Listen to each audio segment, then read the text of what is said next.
أعوذ بالله من الشيطان الرجيم. بسم الله الرحمن الرحيم. الحمد لله رب العالمين. اللهم صل وسلم على سيدنا محمد الأمين وعلى آله وأصحابه إلى يوم الدين. رب اشرح لي صدري ويسر لي أمري واحلل عقدة من لساني يفقه قولي. سبحانك لا علم لنا إلا ما علمتنا إنك أنت العليم الحكيم. ولا حول ولا قوة إلا بالله العلي العظيم العزيز العليم. كتب ويكتب أباد الآبدين ودهر الداهرين. رضي الله عني وعنكم وعن جميع المسلمين. قال المصنف رحمه الله تعالى ونفعنا به وبعلومه في الدارين آمين. Dan telah kami sebutkan jalan-jalan masuknya syubhat, halal dan haram dalam sebuah kitab khusus, dalam bab halal dan haram dari kitab Ihya Ulumuddin. Jadi kalau kita ingin mendalami lagi tentang perkara-perkara yang syubhat dan yang halal serta haram, maka ada di dalam kitab Ihya Ulumuddin yang dikhususkan tentang masalah muamalah. Dan ada salah satu ulama yang menerjemahkan tentang satu bab masalah berusaha di dalam kitab Imamul Ghazali yang judulnya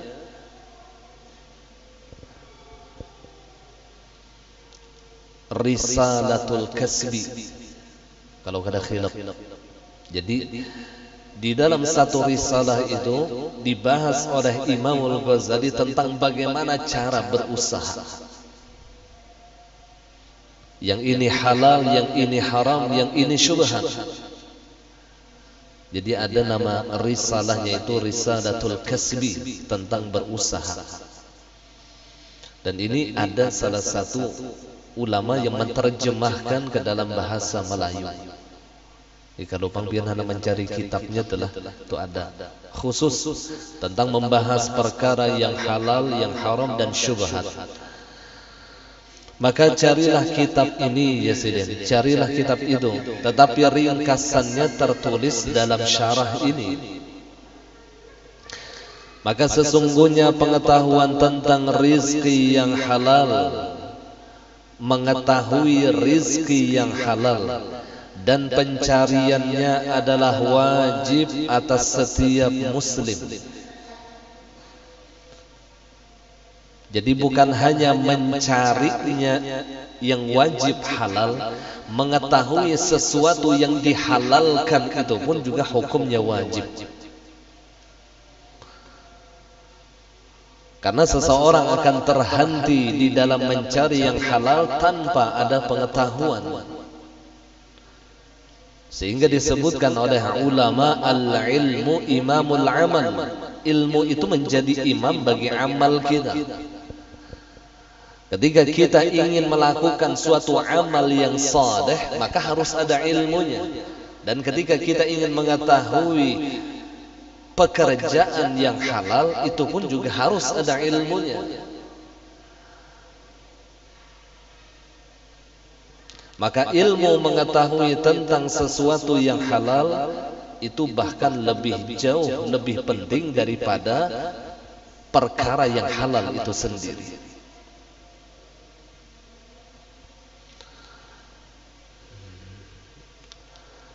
Ini yang dimaksud oleh para ulama, qabulul a'mal asyaddu ihtimaman minal amal. Qabulul a'mal asyaddu ihtimaman minal amal.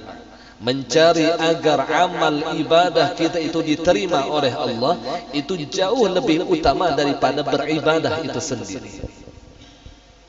Jadi yang paling diutamakan bagaimana cara agar ibadah kita itu diterima oleh Allah, bukan bagaimana cara beribadahnya. Jadi yang lebih utama daripada ibadah adalah qabulul a'mal. Maka demikian, yang lebih utama daripada pekerjaan halal adalah mengetahui ilmu tentang halal. Mengetahui ilmu tentang halal.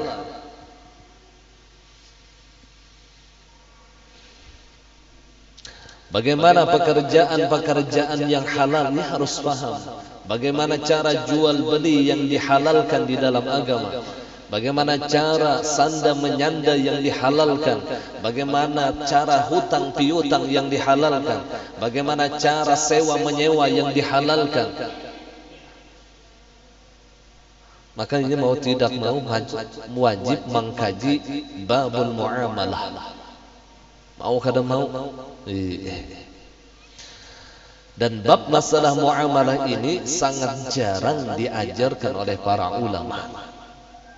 Karena kita terlebih sering mempelajari bab masalah ibadah, tentang masalah salat, tentang masalah puasa, tentang masalah wudu, tentang masalah zakat dan lain-lain sebagainya. Tetapi kita jarang mengetahui tentang masalah muamalah secara syariat. Makanya fikih itu dibagi menjadi beberapa bab. Ada babul ibadah, ada babul munakahat, khusus masalah nikah. Nah ini pun juga jarang dipelajarkan. Babul munakahat. Ada babul muamalah atau babul buyu'. Ini masalah kita muamalah. Bagaimana jual beli yang disahkan di dalam agama. Sanda menyanda, hutang piutang, kemudian sewa menyewa, beri memberi. Jadi seluruhnya kita sudah diatur di dalam Islam. Bukan kita yang mengatur, tetapi Islam yang mengatur kita. Jadi jangan membikin aturan sendiri di dalam muamalah. Karena kita sudah diatur di dalam syariat.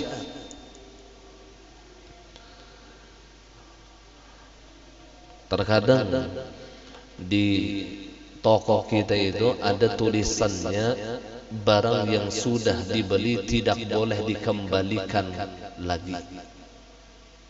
Anlah, ini maulah aturan sorang. Maulah aturan sorang. Padahal di dalam Islam itu ada yang namanya khiyar.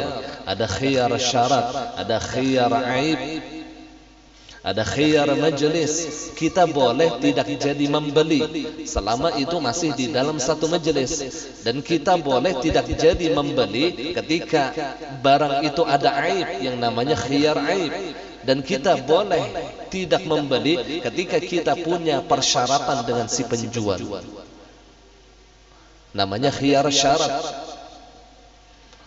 Nah, bagi orang yang tidak memahami tentang masalah muamalah lalu melabelkan di tokonya barang yang sudah dibeli tidak boleh dikembalikan lagi, atau ia memiliki aturan yang lain, apabila sudah menukar ke toko hendak membulikakan wajib menukarnya pulang ke toko sorang.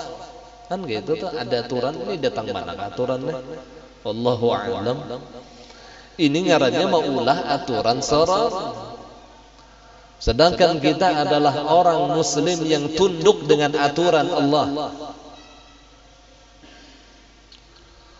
Karena arti muslim itu adalah orang yang tunduk dengan aturan Allah, bukan membikin aturan.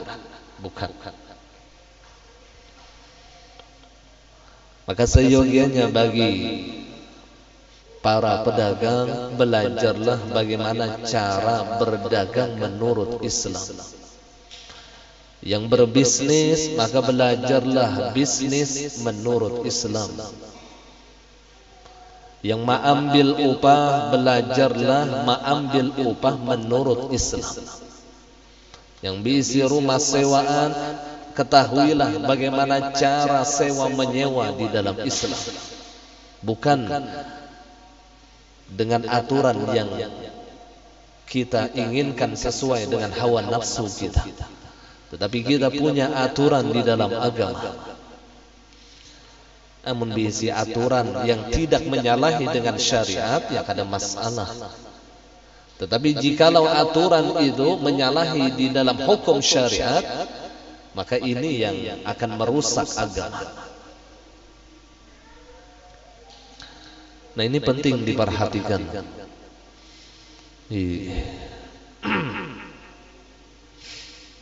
Supaya pinandu nih mana yang halal, mana yang haram.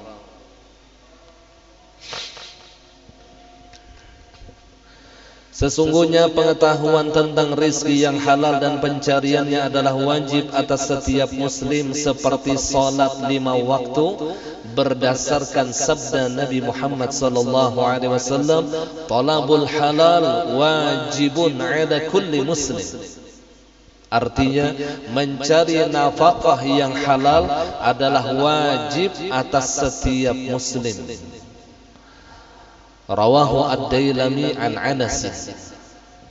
Jadi sebagaimana hukum salat 5 waktu itu wajib, maka mencari yang halal pun juga tidak beda hukumnya, yaitu wajib. Kalau menuntut ilmu salat 5 waktu itu hukumnya wajib, maka menuntut ilmu tentang halal dan haram pun juga hukumnya wajib.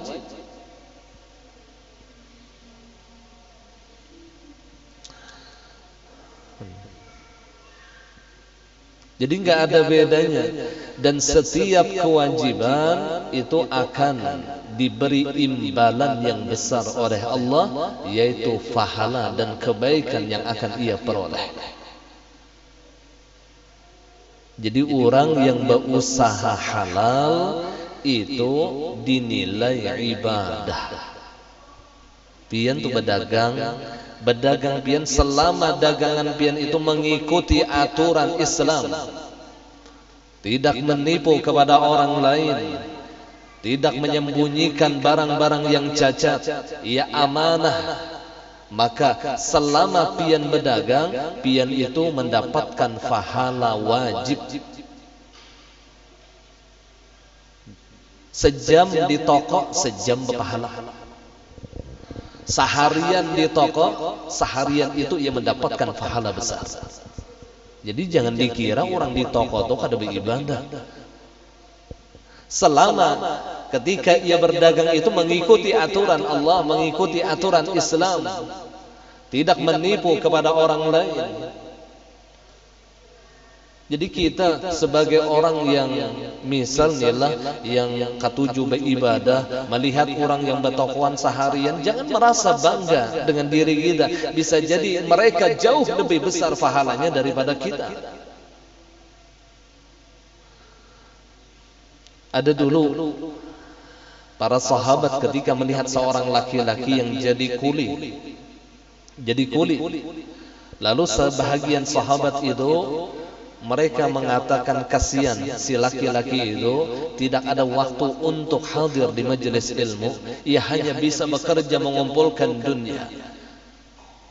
Perkataan itu didengar oleh Rasulullah.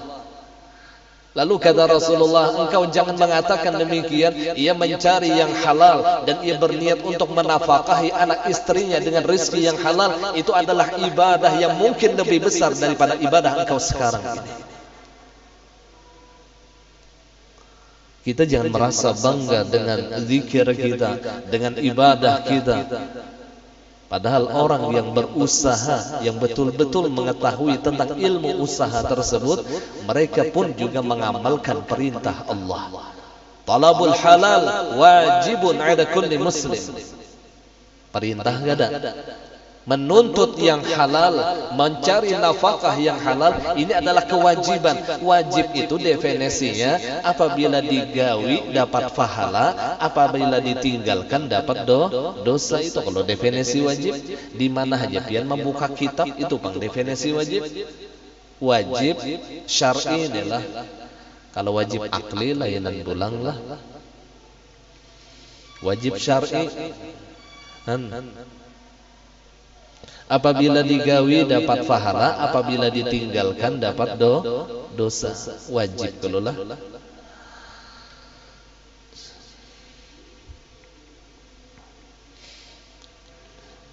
Selama ketika ia mencari nafkah yang halal, tidak meninggalkan perintah Allah. Itu catatannya. Artinya bila sampai waktu zuhur sembahyang.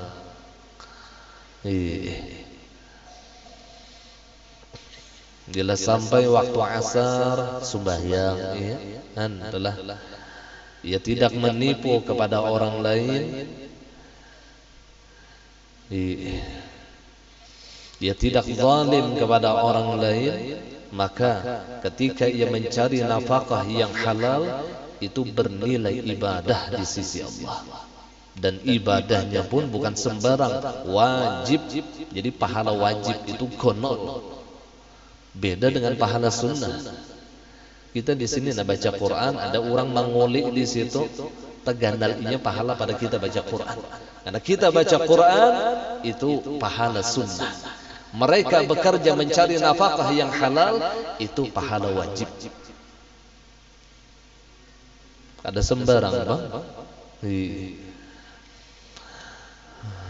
Jadi enggak ada sia-sia sesuatu yang kita lakukan di dunia ini selama sesuatu itu berdasarkan dengan ilmu dan mengikuti aturan Allah. Enggak ada yang sia-sia. Seluruhnya akan bernilai ibadah asalkan ada ilmunya. Makanya di dalam hadis yang lain, sepaling afdal ibadah seorang pedagang adalah ia jujur di dalam dagangannya. Jadi ibadah para pedagang itu jujur, amanah. Ibadah mereka seperti itu. Ibadahnya orang alim adalah mengajarkan ilmunya. Ibadahnya orang sugih banyak sedekah. Kayak itu dong. Jadi kita ini beda-beda cara beribadah yang afdal itu beda. Setiap pribadi itu beda. Mana yang lebih afdal dengan kita itu beda dengan orang lain.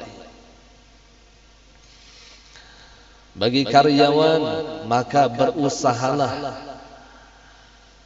ketika ia menjadi karyawan yang amanah, karyawan yang jujur, karyawan yang tidak korupsi dengan waktu, tidak korupsi dengan harta.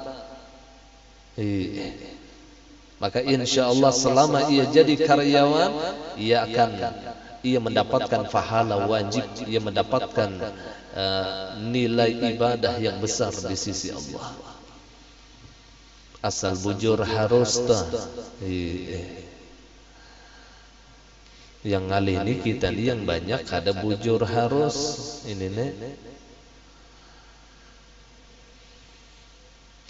Yang hakun kurang lebih jadi penjual, hakun kurang lebih jadi pembeli, hakun kurang lebih kan? Jadi karyawan hakun kurang lebih, mau kurang lebih. Dan orang yang hakun kurang lebih ini akan mendapatkan doa dari Rasulullah. Ada di dalam sebuah hadis Nabi mengatakan rahimallahu rajulan samhan idza ba' wa samhan idza ishtara wa samhan idza iqtada. Mudah-mudahan Allah merahmati kepada seseorang. Ini doanya Rasulullah. Dan ini mahal. Ketika Nabi mendoakan umatnya itu luar biasa. Dan ini dikhususkan kepada seseorang. Apa kata Nabi? Mudah-mudahan Allah memberikan rahmat kepada seseorang yang ianya hakun kurang lebih ketika membeli, hakun kurang lebih ketika menjual, dan hakun kurang lebih ketika membayar hutang. Kayak Pak Guru jar maksud kurang lebih membayar hutang. Nah di sini nih sebenarnya Islam itu mengajarkan kita itu luar biasa. Lalu orang tuh pian kada mau jarak mun mahutangi kita. Asal mengikuti cara Islam. Orang berhutang 1 juta. Kita nih berhutang 1 juta lawan orang berhutang nih. Imba tuh bila bayar, nah ini hutangku 1 juta, nah ini 100.000 aku mahadiahi ikam. Itu lain riba ngarannya, karena tidak ada persyaratan di awal transaksi. Itu bukan riba. Ini sudah ulun sampaikan masalah ini. Dan orang yang demikian, kata Rasulullah, ia akan kudoakan mudahan Allah merahmatinya.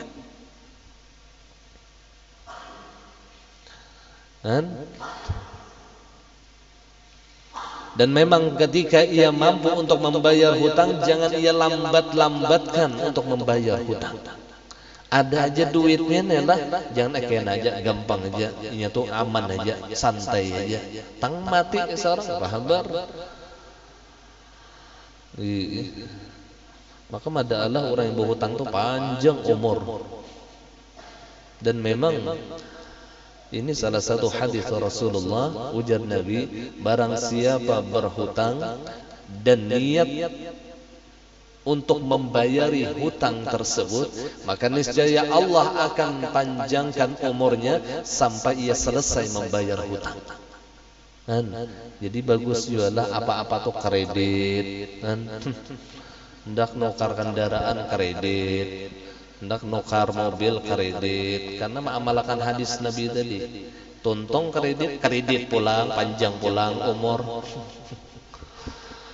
Ya Allah, ya Rasulullah. Imbah, ini dasar di dalam hadis Rasulullah. Barang siapa yang berhutang dan ia niat untuk membayar hutangnya, maka niscaya tidak akan diwafatkan oleh Allah kecuali Allah selesaikan hutangnya. Asal bujur-bujur niat membayar. Yang mau ini berhutang rasa merampok, membayar rasa kacuntanan. Nah ini mau kena berhutang lawan orang rasa merampok, artinya berniat kada membayar, pas ditagih orang rasa kacuntanan. Ini nih mau kena. Allah, mudah-mudahan kita nih, namun kawal wajah kada berhutang baik kada usah berhutang bang lah. Mun kawajah kada berhutang baik kada usah berhutang. Dan Nabi beliau mengatakan, aqil minad dain ta'ish hurran, sedikitkan daripada hutang maka engkau akan hidup merdeka. Mun kawa aja tuh kada berhutang baik kada usah berhutang. Apalagi di tempat-tempat yang di situ terjadi transaksi riba. Jangan berhutang di tempat yang mengadakan riba. Bank konvensional, koperasi-koperasi yang bukan syar'i, atau apa rentenir berhutang lawan rentenir, naudzubillah. Maka sudah jelas hadis Rasulullah, jelas benar sudah hadis Rasulullah itu, la'anallah akilar riba wa muwakkilahu wa katibahu wa syahidahu. Allah melaknat orang yang memakan riba dan wakilnya dan tukang tulisnya dan saksinya. Ada 4 orang yang dilaknat oleh Allah, yang memakan riba, kemudian wakil ini termasuk nih, kemudian tukang tulis admin, administrasinya nih, kemudian saksi, ada kita mendangani kawan di berhutang riba, dilaknat oleh Allah. Unda jar kada mano, unda mendangani aja saksi yang ngarannya. Allah, bahayanya urusan riba. Jaka kawatu kita hindari itulah. Apalagi di sebuah hadis di akhir zaman, ini sudah termasuk akhir zaman, ini akan bertebaran yang namanya riba. Jadi sangat sulit menjaga daripada riba, sangat sulit. Menurut itu boleh aja lah guru jamun kita ini menabung di bank nih. Maka ulama mengatakan jikalau niat menabungnya itu agar terpelihara hartanya, maka ulama membolehkan. Namun menyimpan di rumah, kalau pina dicuntan maling, kalau pina hilang, kalau pina ada apa-apa takutan, lalu ia niat memelihara hartanya, lalu menabung di bank, maka niat demikian itu tidaklah haram. Kecuali niat menabung tadi deposito. Apa deposit kamu ini? Yang hendak mencari hujungan dah. Ini jelas bunga, haram hukumnya. Allah.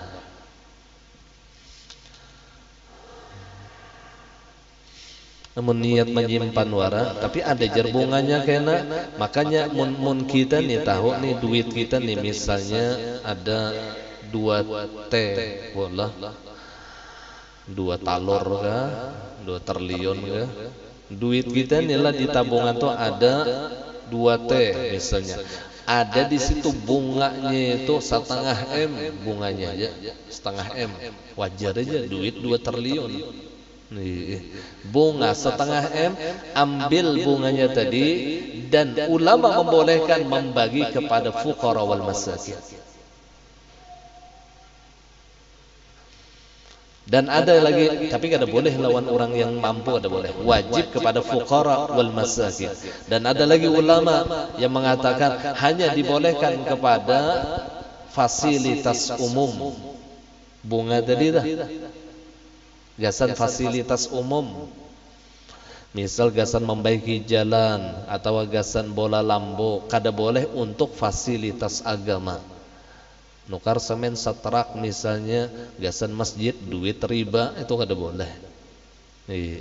Mun fasilitas umum boleh. Dan ada sebagian ulama yang membolehkan kepada orang fakir dan miskin. Ambil aja, jangan dibiarkan, ambil aja. Gunakan untuk fasilitas umum atau berikan kepada mereka yang memang berhak menerima harta tadi, yaitu fuqara wal masakin. Jangan diberikan untuk tuan guru atau para menuntut ilmu, jangan, kasihan ya. Kenapa jadi fuqara wal masakin berhak? Karena memang mereka itu berhak dengan harta seperti itu. Dan bagi mereka itu halal. Bagi mereka harta seperti itu halal.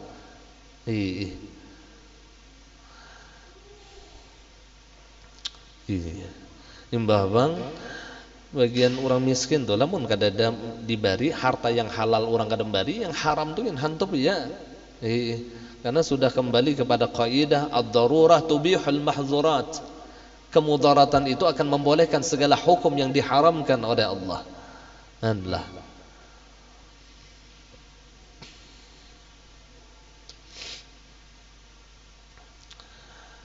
Seperti orang yang mengeluarkan zakat kepada para habaib dan syaraif, itu ada sebahagian ulama yang membolehkan. Kenapa? Karena dulu habaib dan syaraif itu, para habib dan syarifah, mereka itu mendapatkan khumus dari baitul mal, dari kas negara. Mereka mendapatkan 1/5 dari kas negara. Nah sekarang gak ada lagi baitul mal untuk mereka, sehingga banyak habaib dan syarifah yang miskin karena tidak ada bantuan dari kas negara. Gak ada bantuan. Sedangkan kita yang tidak punya harta, kita tidak bisa juga membantu mereka. Tapi kita ada harta zakat, maka boleh kita memberikan kepada mereka. Itu boleh.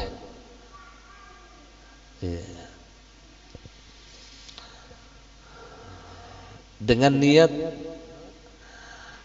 mahabbatan li Rasulillah, karena mencintai Rasulullah. Itu disebutkan di salah satu kitab, kalau ada khilaf di dalam kitab Baijuri itu ada disebutkan. Salah satu ulama yang membolehkan mengeluarkan zakat kepada habaib dan syaraif yaitu Imam Istakhri. Imam Istakhri ngaran Zidin. Kalau bang hendak taklid kepada beliau adalah, padahal secara fikih zakat yang diterima oleh Bani Hashim dan Bani Al-Muttalib, yakni Habaib dan Syarifah, mereka haram menerima zakat. Karena Nabi mengatakan innamaz zakatu min awsakhin nas, bahwasanya zakat itu adalah kotoran-kotoran manusia yang diharamkan kepada Bani Hashim dan Bani Al-Muttalib, kepada Habaib dan Syarif. Itu waktu itu memang para Habaib itu ada mendapatkan bantuan. Tapi sekarang enggak ada, maka memakai lid darurah. Jadi kau aja, tapi taklid dengan imam, salah satu imam yang membolehkan itu Imam Istakhri ngaran sini. Istakhri, I hamzah sad ta ra hanya ria. Istakhri. Kalau ada khilaf. Jadi harta yang haram itu akan menjadi halal dengan beberapa alasan. Karena ia fakir atau karena ia miskin, maka harta riba itu boleh kepada mereka.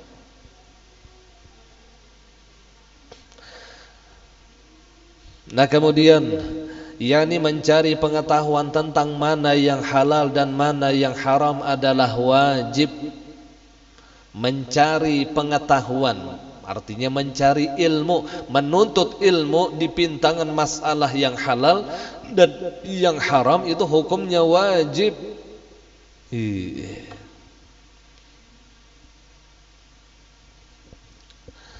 Atau artinya mencari nafkah yang halal adalah wajib. Jadi mencari pengetahuan tentang yang halal dan haram wajib, maka mencari nafkah yang halal pun juga hukumnya wajib. Karena ilmu itu menjadi wasilah di dalam tujuan.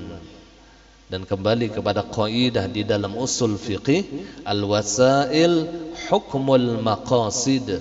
Perantara itu menjadi hukum bagi tujuan. Tujuannya apa? Mencari nafkah yang halal, itu tujuannya. Perantaraannya apa? Mengetahui mana yang halal, mana yang haram.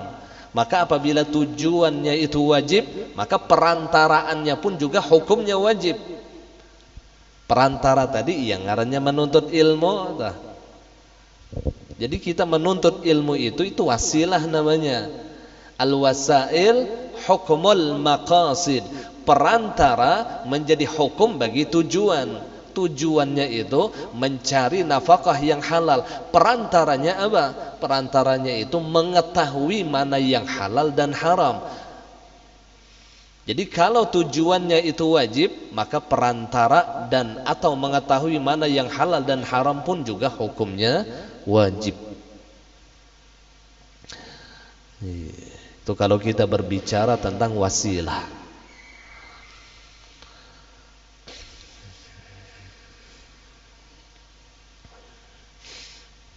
Kan fungsinya ilmu itu agar kita bisa membedakan ini yang halal, ini yang haram, ini dosa, ini pahala, ini dibolehkan, ini tidak dibolehkan di dalam agama.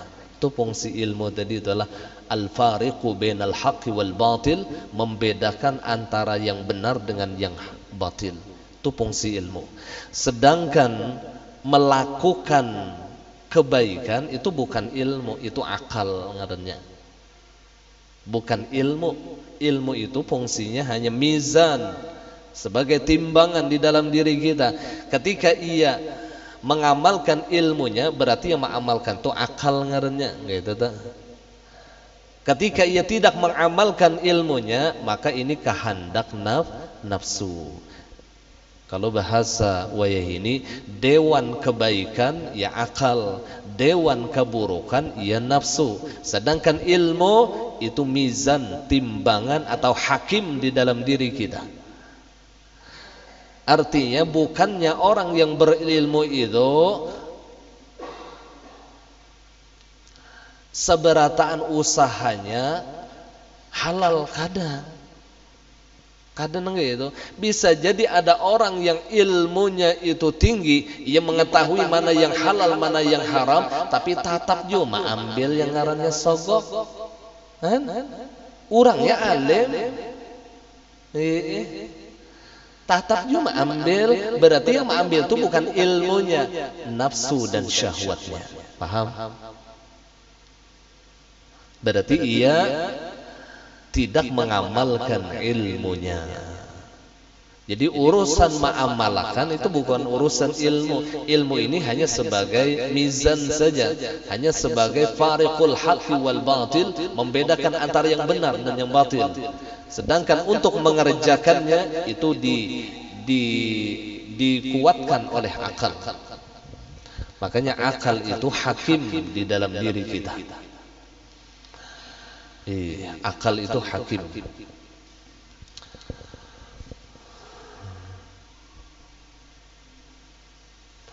Dan ilmu itu yang akan menjadi nasihat. Ini yang dikatakan oleh Nabi Muhammad sallallahu alaihi wasallam, "Idza aradallahu 'abdan khairan ja'alahu wa'idhan fi qalbihi." Apabila Allah menginginkan menjadikan seorang hamba itu menjadi hamba yang baik, ja'alahu wa'idhan fi qalbihi, Allah jadikan penasehat di dalam hatinya.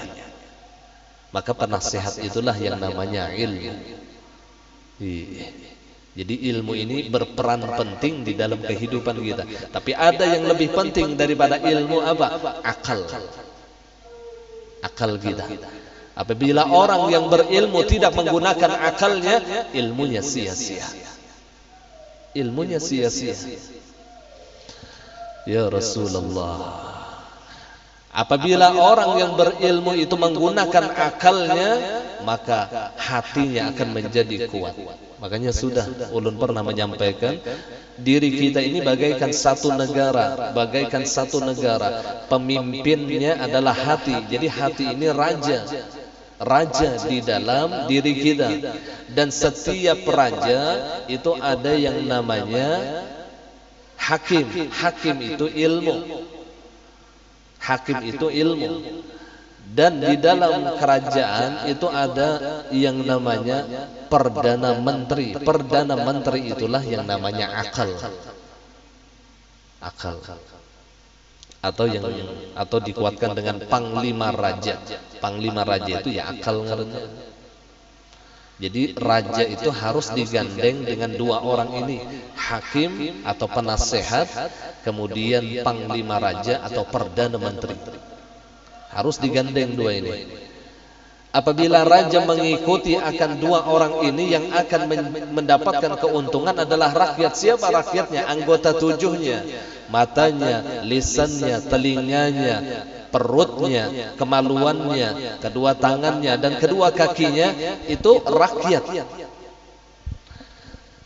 Dan setiap kerajaan kada lepas juga dari musuh. Siapa musuhnya? Syaitan. Itu musuh dah. Musuh yang ingin menguasai hati raja yang dikuasainya.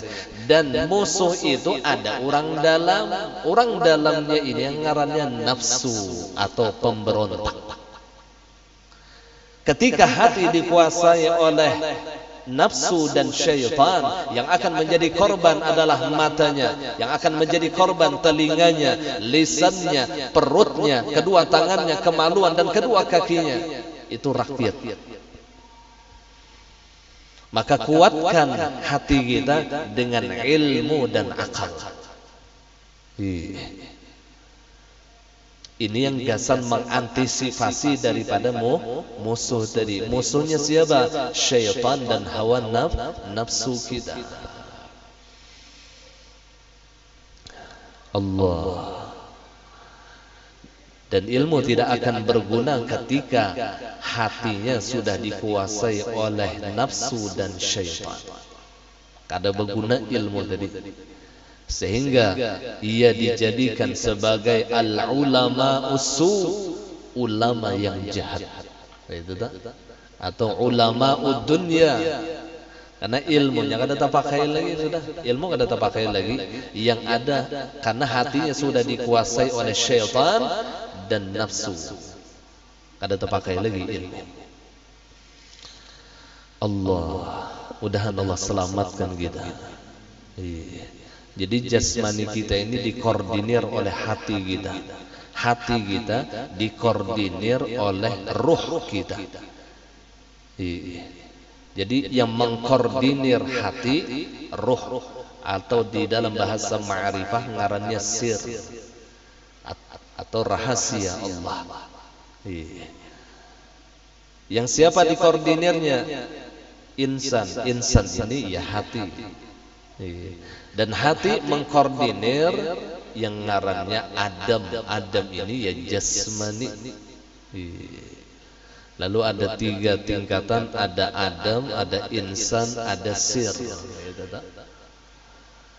Lalu ada di dalam sebuah hadis qudsi, al-insanu sirri wa sirri sifati wa sifati la ghairi. Manusia itu adalah rahasiaku, dan rahasiaku itu adalah sifatku, dan sifatku tiada lain adalah aku jua. Nah, sifat ini ya duduk di wahdah. Wahdah ini ya yang ngarannya Nur Muhammad. Gitu tak? Kalau hendak dipecahkan dalam masalah ilmu hakikatnya, jadi manusia itu rahasia Allah. Apa garang rahasia Allah? Ya Nur Muhammad tadi itu sirrullah ngarannya. Rahasia Allah tadi ya Nur Muhammad.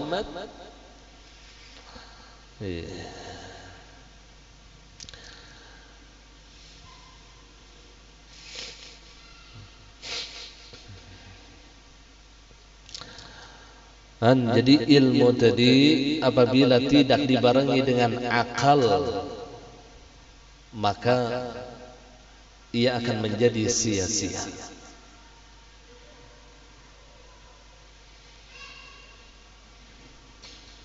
Apalagi orang kada berilmu. Maginya tak? Orang yang berilmu saja ketika tidak mengamalkan ilmunya sia-sia karena tidak jalan akalnya. Apalagi orang yang kada berilmu, kada kawa akalnya, dia kada kawa karena nur ilmu itu kepada akal. Lalu di mana hendak jalan akalnya mun ilmunya kada ada. Kada kawa jalan. Jadi cahaya akal ini pun terbit daripada nurul qalbi, cahaya hati. Jadi hati kita ini menembak ke akal. Nur hati itu menembak ke akal. Semakin kuat, semakin bersih hatinya, semakin bersih akalnya. Semakin sehat hatinya, semakin sehat akalnya. Bila hatinya garing, akalnya garing. Jadi kan ada hubungan non ilmu nek. Bisa jadi hatinya garing, akal garing, ilmunya banyak. Maka kada terpakai ilmu karena hati garing. Karena akal ini hubungannya lawan hati. Hubungannya lawan qalbun. Karena cahaya akal itu dari pantulan cahaya hati. Semakin bersih hatinya, semakin bersih akalnya. Ya, jadi orang wah ini akal sehat. Akal sehat itu sumbernya karena hatinya sehat. Lalu akal sehat bila hati rigat, akal itu rigat.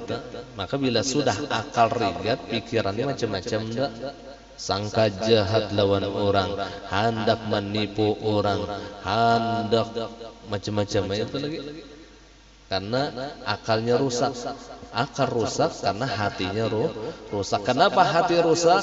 Karena sudah dikuasai oleh nafsu dan syaitan. Allah.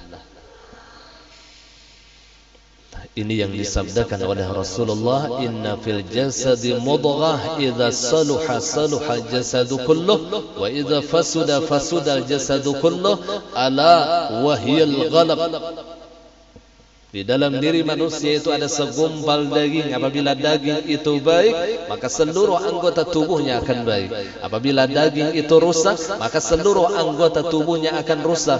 Perhatian kata Rasulullah, yang dimaksud dengan segumpal daging itu adalah hati kita. Tergantung siapa yang menguasai hati kita. Maka hati ini bila inya dimakani sehat lalu. Apa makanan hati? Zikrullah, itu makanan hati. Ilmu, makanan hati. Ibadah, itu makanan hati.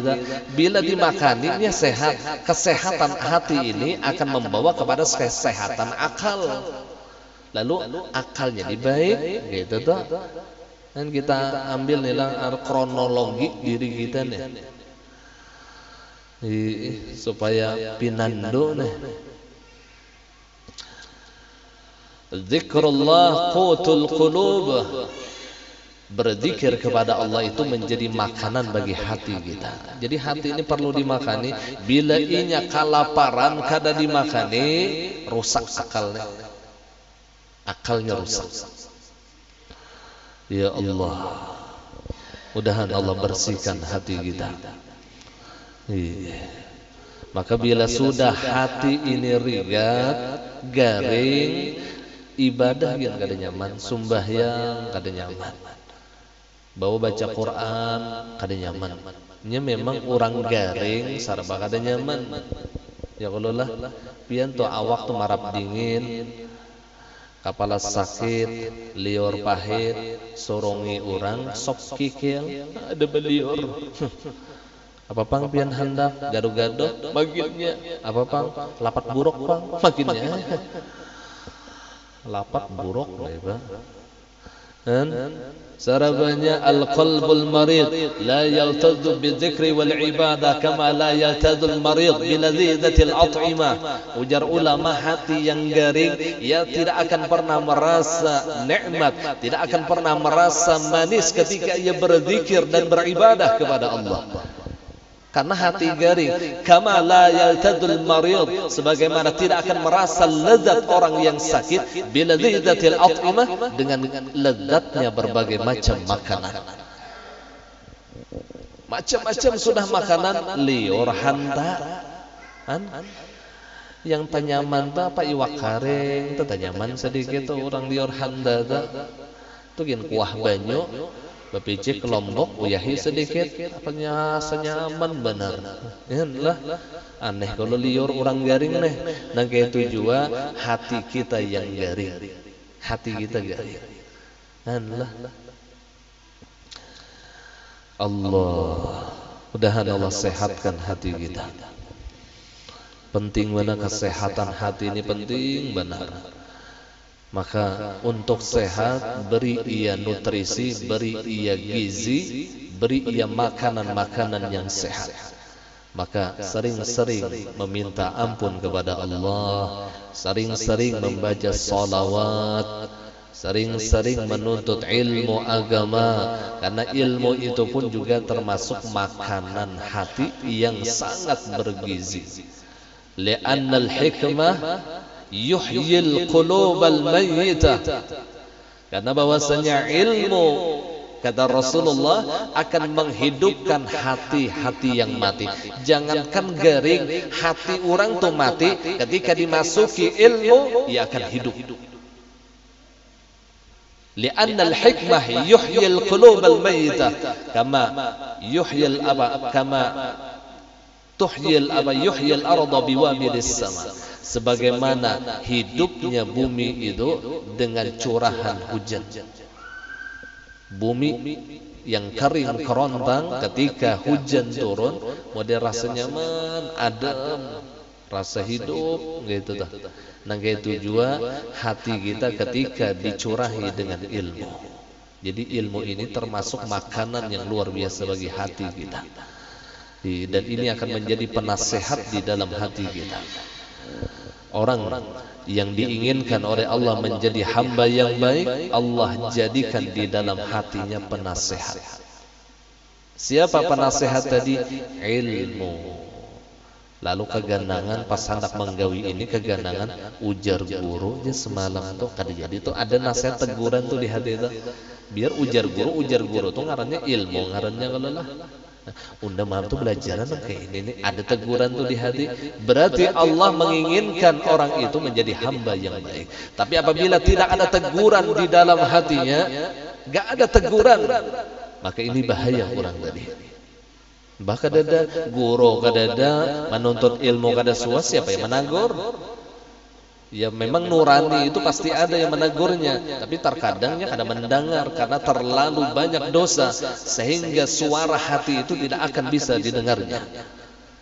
Padahal hati nurani kita ini bertagur terus sampai adzan tuh sembahyang yang parak mana lagi tuh ditagurnya terus. Cuman terkadang kita ini manuli, itu masalahnya. Kenapa jadi manuli? Kalau lo kada mendengar suara hati itu karena dosa kita. Lalu perlu kita bahajat lawan guru, perlu bahajat ilmu. Ini yang menagurakan kita nih. Bukannya kadeda ditagur. Ketika kita melakukan yang haram tuh teguran itu keras. Karena ruh seseorang itu muta'alliqun ilallah, ini berhubungan terus lawan Allah. Tapi hijab di hati kita yang tebal, dinding kita itu tebal, lalu kada mendengar dengan teguran tadi. Kada mendengar lawan teguran tadi. Karena dosa-dosa kita. Maka salah satu menipiskan daripada hijab itu yaitu istighfar, meminta ampun. Jadi kita bila rancak minta ampun lawan Allah tuh teguran tuh lebih keras terdengar di hati. Minta ampun lawan Allah, astaghfirullahaladzim, akui dosa-dosa kita, akui kesalahan-kesalahan kita, maka insya Allah teguran di hati gitu tenyaring. Ini perasaan aja bang, ini kada didengar di telinga bang lah, ada tenyaring teguran tuh. Hei, Allah tak kacut aja kita tuh. Karena dosa ini gonol, lalu kada ada teguran. Nih, bukannya kada ada teguran, ada cuman kata balan tahi telinga. Itu bahasanya. Lalu kada mendengar, ditagur juga.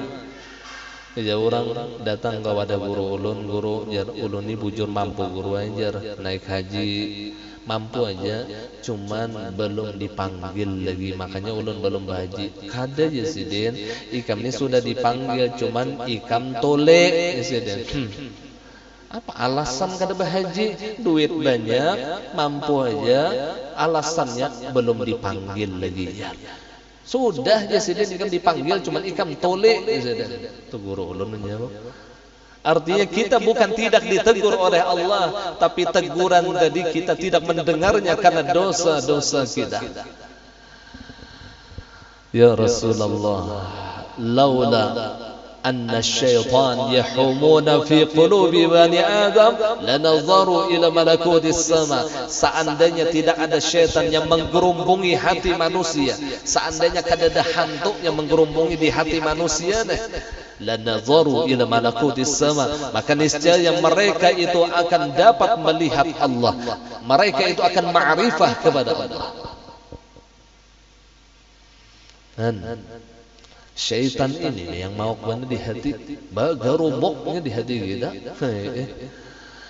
Pun kita ni hantu tu terlihat di luar awak, pada di awak kita nih hantunya. Pun kita tuh menonton film hantu kan, hantunya tuh kena ada di bawah pelapon gitu, di atas berigit di WC tuh hantu di luar, yang taharatnya hantu di awak nih, di hati ini bergerumuk hantunya. Ya Allah, siapa yang digeromonginya? Dosa. Jadi syaitan itu ketujuannya menghurung orang yang hatinya dipenuhi dengan dosa, dihurungnya oleh syaitan tadi. Mudah-mudahan Allah selamatkan hati kita, Allah bersihkan zahir dan batin kita, Allah hiasi akhlak kita dengan sebagaimana akhlaknya Rasulullah. Al-Fatihah.